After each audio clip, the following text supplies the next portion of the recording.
In today's video, I'll show you how you'd be able to check your current password on Facebook using your iPhone. So let's get started. So here we are on Facebook and in my iPhone. Basically from here, the first thing that we will be doing is that we're going to go here, tap on the menu button right here at the bottom right, which is this one, and then tap on the settings icon right here on the top right. Next, you want to tap here on your account center. And then you would want to go here into in the password and security right here. And then you just simply want to tap on change password. After this, you want to navigate to Facebook. Now in here, you'd now be able to see your current password and then the date right here on when it is changed. So this might jog your memory a bit and remember your password. Unfortunately, Facebook doesn't directly give you the exact password right here because that would be a security risk. If someone else would access your account, they would be able to see your password right away.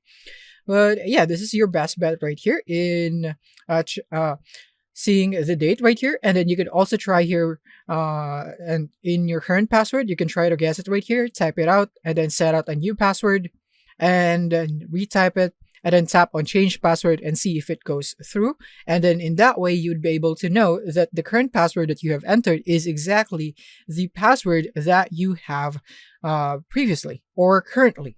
So yeah, this is the best way for you to be able to check your current password here on your Facebook account here in iPhone.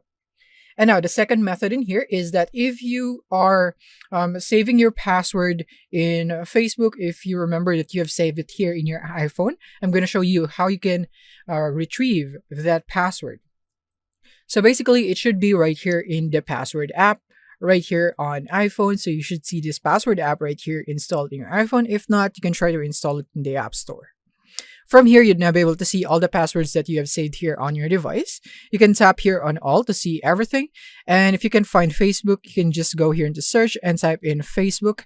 In my case, I don't have Facebook right here because I don't save my password for Facebook. But yeah, basically, if you have Facebook here, you just simply want to tap on it. And then you'd now be able to open it right here. And then you'd now be able to see the username or email and then the password and so on. You can now just copy it from here or unveil or reveal it right here. And not just here on the app, it could be that you are also saving your password when you're using the browser. So try to remember if you do that. And if you do, then you can just simply go into your browser, for example, Chrome. And then from here is that you would want to go into the three dots right here at the bottom, right? And then tap here on Password Manager. And then you should now be able to see all the passwords that you have saved here on your browser on Google Chrome. In my case, I don't have one, but if you think that you have, then this is where you can check this. And take note that it might depend on your browser on how you'd be able to access the passwords. And basically, you could also do this in your PC or computer. So yeah, this is basically it for this video on how you'd be able to do this. Thank you for watching and see you in the next one.